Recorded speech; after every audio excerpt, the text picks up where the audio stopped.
Welcome to Polynomial Division. This is the second shot at it since I just made a whopping mistake in my first attempt at it, which was going to totally mess up proving my point, so we'll try again. We're going to learn how to divide polynomials today. There are two methods, long and synthetic. You've done them both before in Algebra 2. Some of you liked long, some of you liked synthetic. They both have a purpose. Long we use to figure out where asymptotes are located when we get to expressions that are written in fraction form. So we'll be coming back and using long later. Synthetic is a very quick way for breaking down a polynomial, which is what we're actually going to be using in this chapter. But we are going to practice both. So if you recall, when you do long division, you literally write it out like a long division problem. Now, you should be looking as you write down these terms inside the division that you are not missing a power of x. For example, if there was no 6x squared, if it was just missing, you would have to leave a 0x squared there. So you have to remember to look out for missing terms. That's crucially important.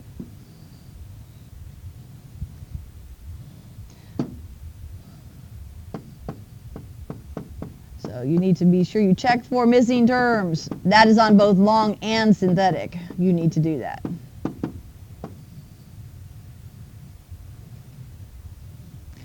Okay, so back to our long division then. We now want to actually do the division, and if you recall, everything you do when you do the division keys on this first term out front. That, in this case, a single x. That's about as easy as you can get. You ask yourself, what would I have to take times x to make x cubed? And your answer would, of course, be x squared. Then just like with normal division with numbers, you take whatever you wrote out front times, or take what you wrote on top times what's out front, which would be x cubed minus 2x squared. Then you're going to subtract and change your signs. Because recall, when you subtract, you have to subtract every term, not just the first one. That's always going to cancel the first term. Now I have negative 6 and plus 2, so that's going to give me a negative 4x squared. Bring the 8x down. And now I go back to this first term out front and go, what times x would I have to multiply by to get a negative 4x squared? And the answer would be a negative 4x. So now I would take that times the x minus 2. Negative 4x squared plus 8x. Now, I'm going to subtract and change my sign, so that's going to become a plus. That's going to become a minus. The 4x squareds are going to cancel. And now I have a negative 16x plus 4. One more time, back to the front. What times x makes negative 16x? Well, of course, negative 16. And so when I multiply a negative 16 out front, be sure you multiply by the negative. You'll have negative 16x plus 32. And with long division, you're never done until you've completely changed those signs. So if I change the signs, that's going to be a plus, that's going to be a minus. The 16x's are going to cancel, and I'm going to be left with negative 28. Now, you'll recall then, your answer is up top there. It's the x squared minus 4x minus 16. But what do you do with this remainder of negative 28? Well, if we'd been dividing by 33, we'd make it 28 33rds. So one way you can handle it is to do 28 and divide it by the original x minus 2.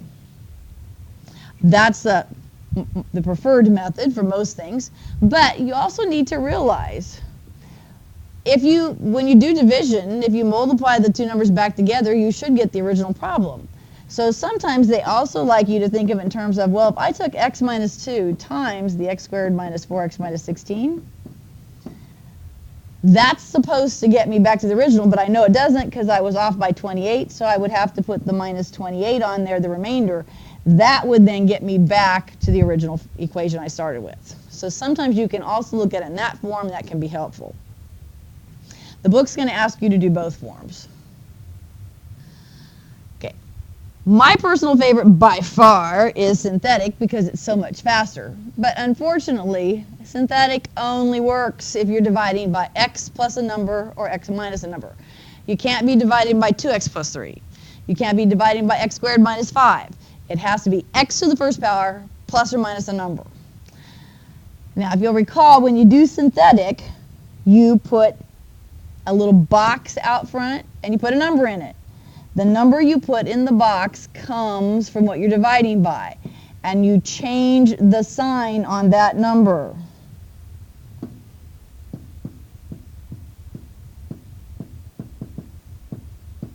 So since I was doing x minus 2, I'm putting positive 2 in the box. Then I write down the coefficients off of the divisor up there. I have 1x cubed, negative 6x squared, negative 8x, and positive 4. Once again, be sure you check for missing terms. If you were missing a term, you'd have to leave a 0 as a placeholder. Okay, now, there's basically 2 key steps to synthetic division. You're always going to add down, but it's how do you start? That always gets people. What do I do to start? First step always is take the first number, drop it below the line. That's all you do. Now, anytime you write a time you put a number below the line, you multiply it by the box. So I take 1 below the line times the 2 in the box, and I get 2, which I write in the next column. Add down, negative 4. Take that, negative 4 times the box, negative 8. Add down, get negative 16. Times it by the box, negative 32. Add down is negative 28. Now, I know then that I have an answer there, but what power of x do I start with? Well, since you had an x cubed and you were dividing by an x, that means you're at 1 power left, so you now have a 1x squared, a minus 4x, a minus 16, and once again, you can write the remainder as a fraction, which is the preferred form, or you could write it in the multiplied form I showed you a moment ago. So that's synthetic division. Okay, I'm going to do another one real fast. If you think you've got synthetic division, whip right on by it. You can fast forward through it. But just to give you something and show you just incredibly how fast one can actually do synthetic division, and with very large quantities. I want to take that one, I want to divide by x plus 3. So the question is, what should I put in the box? So if that's a plus 3, I put negative 3 in the box. Now, what do I need to notice as I write the numbers down? Yes, I'm missing some powers of x up there. I've got 2x to the 6th, but I'm missing x to the 5th, so I'm leaving a 0. 4x to the 4th, negative 2x cubed. I'm missing x squared, got a 7x and a minus 5. Now, that's going to be a really long problem, but it's okay because we're doing synthetic and it's really easy. So I'm now going to take my first number and drop it below the line, which will give me a 2. When I times it by the box, I put it in the next column, I get negative 6. Always add, that gives me negative 6. Times the box is 18, add is 22, and yes, these numbers can get kind of big. Take that times negative 3 gives me negative 66, which adds up to be negative 68. Times that by the box is a positive 204. Add down is 204. Times by the box is negative 612. Add down gives me negative 605. Times it one last time by the box and I get positive 1,815. Add down and I have 1,810.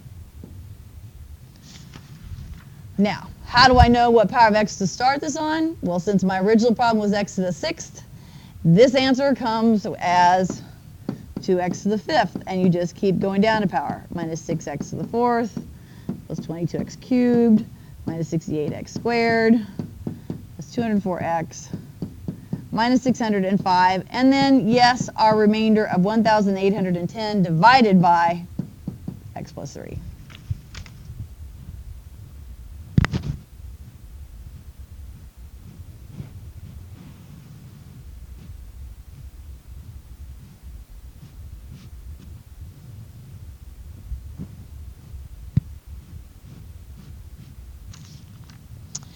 Okay, that's your synthetic division. So now, the big why do we care? Well, Synthetic division is going to let us solve polynomials. And actually, I think I was planning to split this into 2 different videos, so we're going to cancel that right there.